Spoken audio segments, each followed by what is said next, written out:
Sun 2030, Mumbai, Maharashtra, republic of India. Rohit पिछले कई घंटों से अपने लैपटॉप के सामने बैठा था। अचानक लैपटॉप से कोई कोड खुल गया हो ऐसी आवाज आई और एक सेकंड के लिए रोहित की आंखें चौड़ी हो गई। वो स्तब्ध हो गया क्योंकि पिछले एक हफ्ते से रोहित प्रोटेक्ट द वर्ल्ड नाम की किसी वेबसाइट पर एक रहस्यमय एग्जामिनेशन क्रैक करने की कोशिश कर रहा था। ये एग्जामिनेशन बहुत ही विचित्र और एक्सट्रीमली हार्ड थी, जिसे हल करना बिल्कुल ही आसान नहीं था।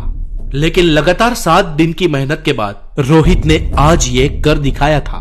आज उसकी खुशी का कोई ठिकाना न था। खुशी के साथ रोहित बेचैन भी था। उसे पता नहीं था कि आगे क्या होने वाला है। रोहित पिछले 10 सालों से एक कंप्यूटर इंजीनियर था और किसी प्रोटेक्ट द वर्ल्ड नाम की इस वेबसाइट पर 7 दिन से वो ये एग्जाम पास आउट करने की कोशिश कर रहा था और आज उसने आखिरकार इस विचित्र और रहस्यमय एग्जाम को क्रैक कर लिया था। कुछ ही देर में रोहित को एक मेल मिलता है। ईमेल में लिखा है कि आपको इस जगह पे जाना है और ईमेल में एक कोड भी दिया गया था।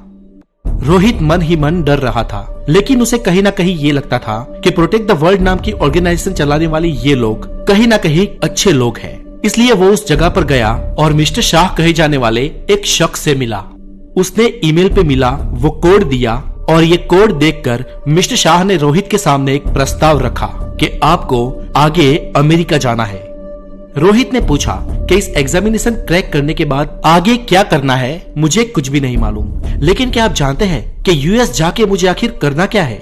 मिस्टर शाह बोले, वो तो हमें भी नहीं मालूम, लेकिन आप चिंता ना करें, आप सुरक्षित हैं और आपको वहां जाना चाहिए। क्या आपके पास वीजा है?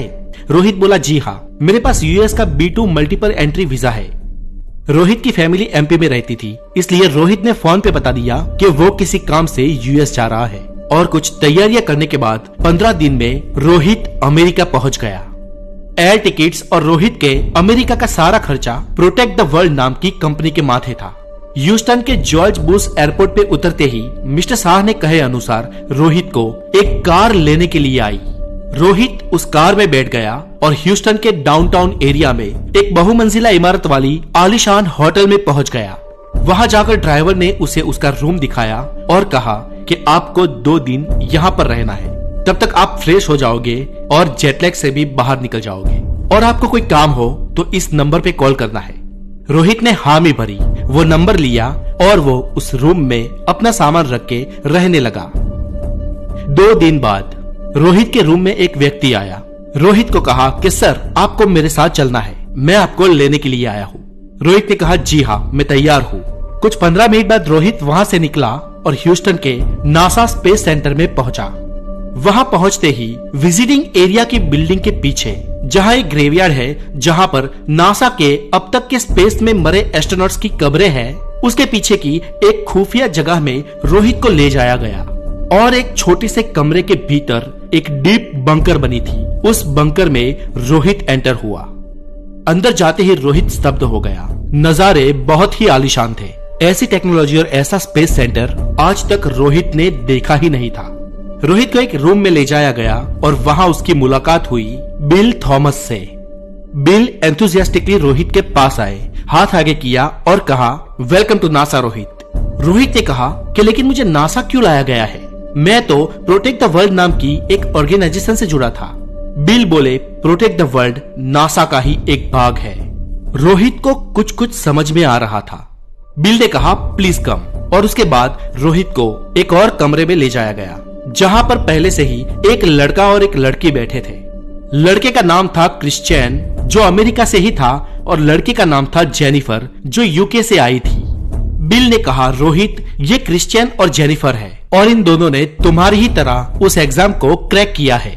हमें उम्मीद थी कि कुछ 5 लोग इस एग्जाम को क्रैक करें, लेकिन पूरे विश्व में सिर्फ तुम 3 ही हो जिसने इस एग्जाम को पास किया है। इसलिए अब नासा ने ये सोचा है कि और 2 लोगों की वेट न किए बिना आप तीनों के साथ प्रोजेक्ट शुरू किया जाए। रोहित ने कहा, पर वो प्रोजेक्ट क्या है? जेनिफर बोली, जी हाँ, मैं भी यही जानना चाहती हूँ। बिल बोले, दोस्तों, हम आज 2030 में जी रहे हैं और हम ग्लोबल वार्मिंग का बेहद ही बुरी तरह शिकार हुए हैं। पृथ्वी का जलवायु इतना बिगड़ चुका है कि हमारी आने वाली पीढ़ी शायद इस पृथ्वी पे जिंदा नहीं रहेगी। और हमारी तीसरी पेटी के लिए इस पृथ्वी पर जिंदा बच पाना 100% इम्पॉसिबल है।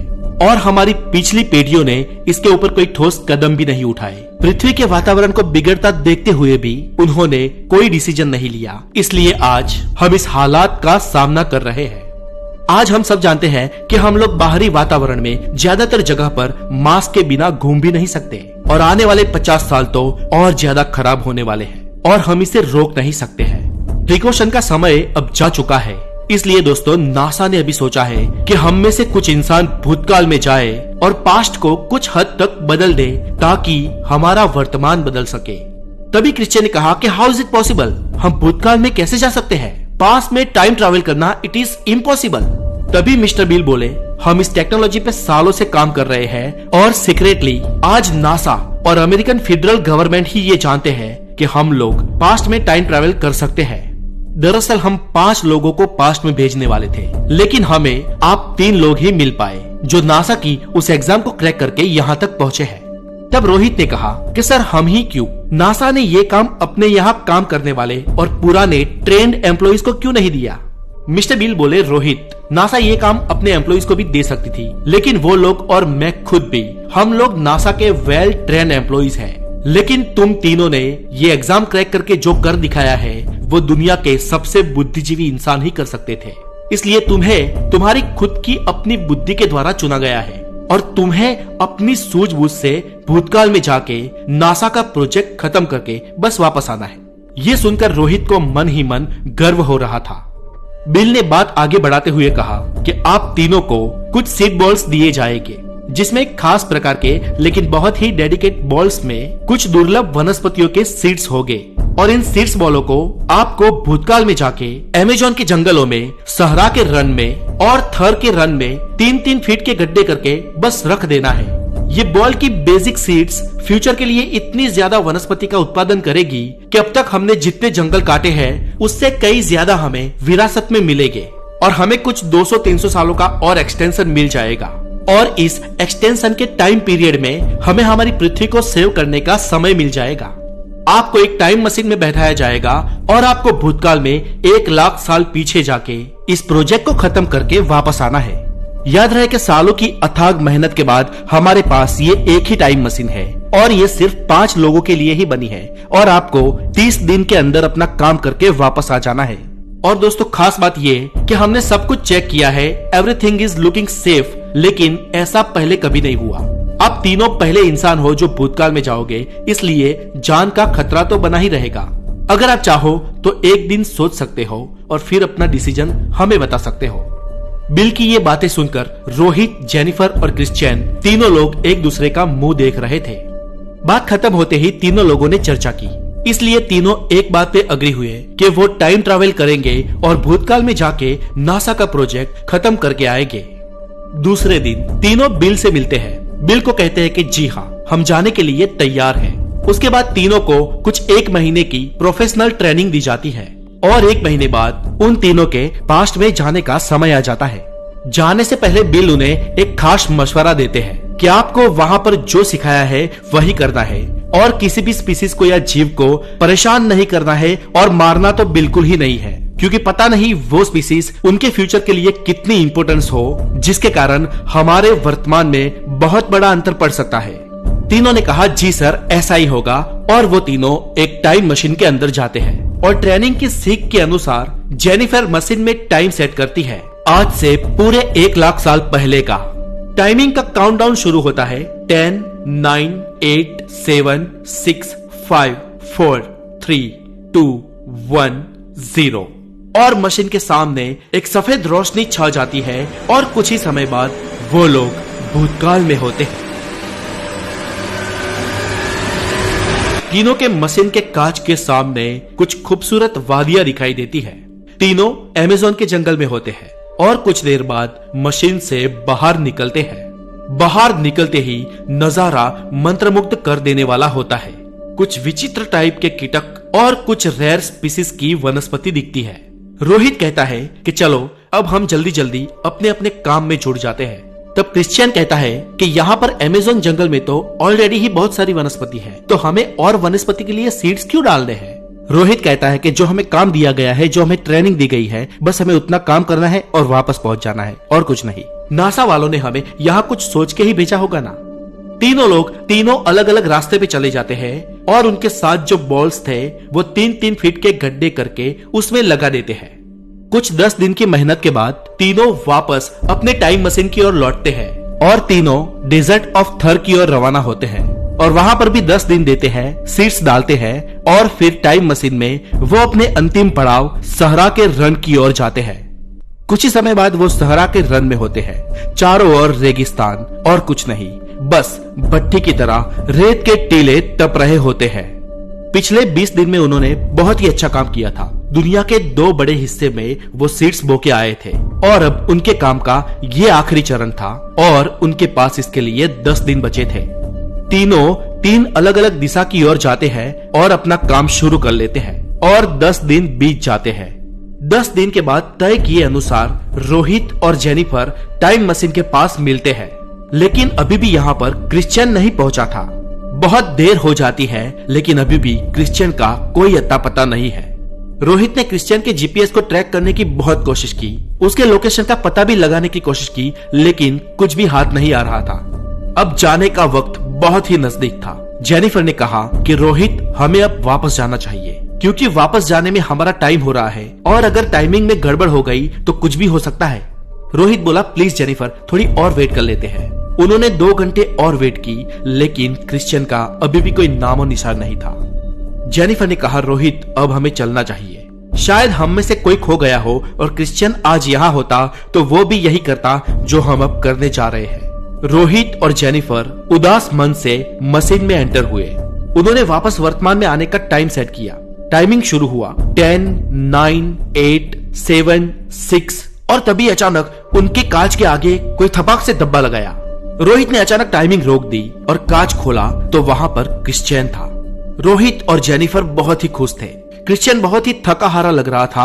उन्होंने क्रिश्चियन को टाइम मशीन में खींच लिया और टाइम मशीन फिर से शुरू की और कुछ ही देर बाद वो वर्तमान में आ गए। वर्तमान में मिस्टर बिल और उनकी टीम उनके स्वागत के लिए बाहर ही खड़े थे। क्रिश्चियन की तबीयत ठीक नहीं थी, इसलिए उसे कुछ बॉटल्स चढ़ाए गए और उसे ऑब्जर्वेशन में रखा गया। रोहित, मिस्टर बिल, जेनिफर और पूरी टीम ये जानने के लिए बेताब थे कि आखिर क्रिश्चियन के साथ हुआ क्या था। तब क्रिश्चियन ने इंटरव्यू के दौरान कहा कि जब मैं अपने सारे सीड्स बॉल दफना के वापस आ रहा था तभी वहां पर अचानक एक बिच्छू मुझे दिखा। वो बिच्छू मेरी ओर बढ़ा और मुझे डस लिया और अचानक गायब हो गया। मैं बेहोश हो गया और पता नहीं कुछ दिनों बाद मुझे होश आया। और सर जब मुझे होश आया तो मैं बहुत ही विचित्र घटना देख रहा हूँ। वहां पर बहुत सारे बिच्छू थे और मेरे डाले हुए बॉल्स खुदर खुदर के वापस निकाल रहे थे और सारे बॉल्स जो मैंने बोए थे वो अब जमीन से बाहर आ गए थे। मैं अपनी जान बचा के जैसे तैसे वहां से भागा। मेरा जीपीएस भी खो चुका था, इसलिए मुझे ये भी पता नहीं था कि हमारा लोकेशन कहाँ है, लेकिन मैं फिर भी किसी तरह लोकेशन तक पहुंच गया। फिर रोहित ने और जेनिफर ने मुझे टाइम मशीन के अंदर खींच लिया और आज मैं आपके सामने हूँ। सर कुछ देर तो वहां पर मुझे लगा कि मैं उसी समय में फंस के रह जाऊंगा। ऐसा कहते कहते क्रिश्चियन रोने लगा। फिर कुछ देर बाद शांत होकर उसने पूछा कि क्या वर्तमान में कोई फर्क पड़ा है, क्या हमारा मिशन सफल हुआ है। तब मिस्टर बिल बोले कि दोस्तों जी नहीं, यहाँ पर वर्तमान में कुछ भी फर्क महसूस नहीं हुआ है। मुझे लगता है कि जो सीड्स आपने अमेज़न के जंगलों में बोए थे वो सारे कीटे कूदे बाहर निकाल दिए होंगे और पक्षी और जीव जंतु उस सीड्स को खा गए होंगे और सहरा के और थर के रन में ठीक वैसा ही हुआ होगा जैसा क्रिश्चियन ने हमें बताया। सीड्स के बॉल बाहर निकल गए होंगे और बेहद ही धूप के कारण वो नष्ट हो गए होंगे। तो इसका मतलब हमारा मिशन असफल हुआ? रोहित ने पूछा। मिस्टर बिल बोले जी नहीं दोस्तों, आपके इस मिशन के द्वारा ही हमें ये पता लगा है कि हम किसी भी तरीके से भूतकाल में छेड़छाड़ नहीं कर सकते। हम भूतकाल को नहीं बदल सकते हैं, इसलिए अब भविष्य का सामना करने के लिए हमें वर्तमान को ही बदलना होगा। हमें वर्तमान में ही कुछ ऐसे उपाय ढूंढने होंगे जिससे हमारा भविष्य बदल सके।